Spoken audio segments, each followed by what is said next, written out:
মা লক্ষ্মীর রান্নাঘরে আপনাদের সবাইকে স্বাগতম। আমি আজ বানিয়েছি আলু ও পনির দিয়ে পেঁয়াজ ফ্রাই ভাজা। এভাবে পেঁয়াজ ফ্রাই ভাজা বানালে রুটি, লুচি, পরোটা, ভাত সবার সঙ্গে খেতে খুবই ভালো লাগবে। পেঁয়াজ ফ্রাই অর্থাৎ পেঁয়াজ পাতা আমি কিভাবে ভাজা বানিয়েছি সেটা আপনাদের সঙ্গে শেয়ার করলাম। এখানে আমি 100 গ্রাম পনির ব্যবহার করব, তাই 200 গ্রাম পনির থেকে অর্ধেকটা পনির কেটে নিয়ে নিলাম। এবার এই পনিরটাকে ছোট ছোট টুকরো করে কেটে নেব।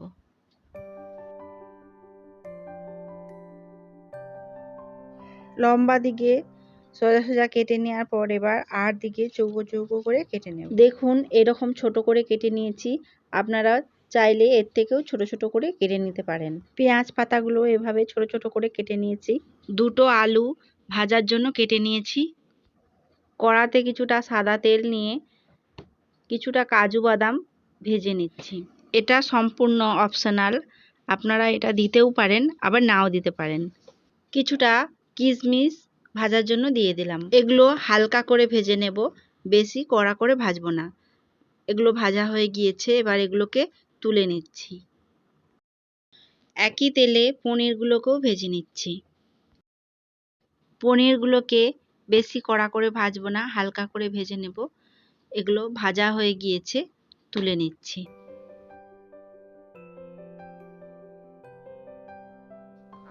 একই তেলের মধ্যে একটা শুকনো লঙ্কা ও দুটো চেরা কাঁচা লঙ্কা দিয়ে দিলাম।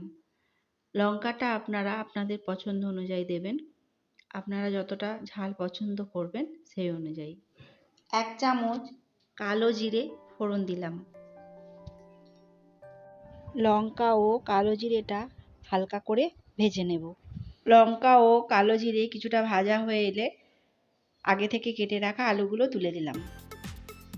হাই ফ্লেমে কিছুক্ষণ আলুটাকে ভালোভাবে নেড়ে নেব। স্বাদ অনুযায়ী লবণ দিলাম, হাফ চামচ হলুদ গুঁড়ো দিলাম। নুন ও হলুদটাকে ভালোভাবে আলুর সঙ্গে মিশিয়ে নিচ্ছি। নুন ও হলুদটা ভালোভাবে আলুর সঙ্গে মেশানো হয়ে গিয়েছে, এবার এটাকে ঢাকা দিয়ে হালকা আঁচে সিদ্ধ হতে দেব। কিছুক্ষণ পর ফিরে এলাম। এবারে দেখুন আলুগুলো প্রায় সিদ্ধ হয়ে এসেছে। এই আলুর মধ্যে আগে থেকে কেটে রাখা পেঁয়াজ পাতাগুলো তুলে দিলাম। এবারে এই পেঁয়াজ পাতাগুলো ভালোভাবে আলুর সঙ্গে মিশিয়ে নেব।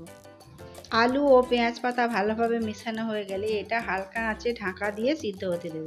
2 থেকে 3 মিনিট পর আবার ফিরে এলাম। দেখুন পেঁয়াজ পাতাগুলো হালকা সিদ্ধ হয়ে এসেছে। এর মধ্যে হাফ চামচ জিরে গুঁড়ো, হাফ চামচ ধনে গুঁড়ো ও 1 চামচ আদার রস দিয়ে দিলাম। এবার এটাকে ভালোভাবে মিশিয়ে নেব। আমি এর আগেও আলু ভাজা এরকম মশলা দিয়ে বানিয়েছিলাম, আপনারা যদি দেখতে চান তাহলে চ্যানেলে যেয়ে দেখে নিতে পারেন। ভালোভাবে এটা নাড়া হয়ে গিয়েছে, এবার এটাকে ঢাকা দিয়ে হালকা আঁচে কিছুক্ষণ বসিয়ে রাখবো। 2 মিনিট পরে ফিরে এলাম। দেখুন এটা খুব সুন্দর ভাজা হয়ে গিয়েছে। আপনারা পনির না দিয়েও যদি এভাবে ভাজা খেতে চান তাহলেও এভাবেও খেতে খুবই ভালো লাগবে। এবার এর মধ্যে আগে থেকে ভেজে তুলে রাখা পনিরটা দিয়ে দিলাম। এই পনিরটাকে এবারে ভালোভাবে এই ভাজার মধ্যে মিশিয়ে নেব। পনিরটা ভালোভাবে মেশানো হয়ে গেলে আগে থেকে ভেজে রাখা কাজু ও কিশমিশগুলো এর মধ্যে দিয়ে দিলাম। এটাকেও ভালোভাবে এই ভাজার মধ্যে মিশিয়ে নেব। ভাজাটা খেতে খেতে একটা একটা বাদাম মুখে পড়লে ভাজা স্বাদটা আরও বেড়ে যাবে। আর কিশমিশগুলো দিয়েছি, কিশমিশগুলো ঝাল ঝাল ভাজার সঙ্গে হালকা মিষ্টি মুখে পড়লে খেতে খুবই ভালো লাগবে। এটাকে এবার ঢাকা দিয়ে লো ফ্লেমে কিছুক্ষণ বসিয়ে রাখবো। আবার 2 মিনিট পর ফিরে এলাম। এবার ভাজাটা পুরোপুরি রেডি হয়ে গিয়েছে। এর মধ্যে এবার সামান্য গোলমরিচ ছড়িয়ে দেব। হাফ চামচ গোলমরিচ নিয়ে নিয়েছি, এটা ছড়িয়ে দিলাম। এবার এই গোলমরিচ গুঁড়োটাকে ভালোভাবে এই ভাজার মধ্যে মিশিয়ে নেব। ভাজাটা সম্পূর্ণ রেডি হয়ে গিয়েছে। এটাকে এবার 5 মিনিট ঢাকা দিয়ে স্ট্যান্ডিং টাইমে রেখে দেব। এই ভাজাটা এবার আপনাদের সামনে পরিবেশন করে দেখাচ্ছি। দেখুন কতটা সুন্দর হয়েছে। এই ভাজা থেকে একটা সুন্দর গন্ধ বেরোতে শুরু করে দিয়েছে। আপনাদেরও রেসিপিটি যদি ভালো লেগে থাকে তাহলে বাড়িতে বানিয়ে একবার ট্রাই করতে পারেন। ভিডিওটি যদি আপনাদের ভালো লেগে থাকে তাহলে অবশ্যই একটা লাইক দেবেন এবং আপনি যদি আমার চ্যানেলে নতুন বন্ধু হয়ে থাকেন তাহলে চ্যানেলটিকে অবশ্যই একটা সাবস্ক্রাইব করবেন এবং পাশে থাকা বেল আইকনটি বাজিয়ে দেবেন।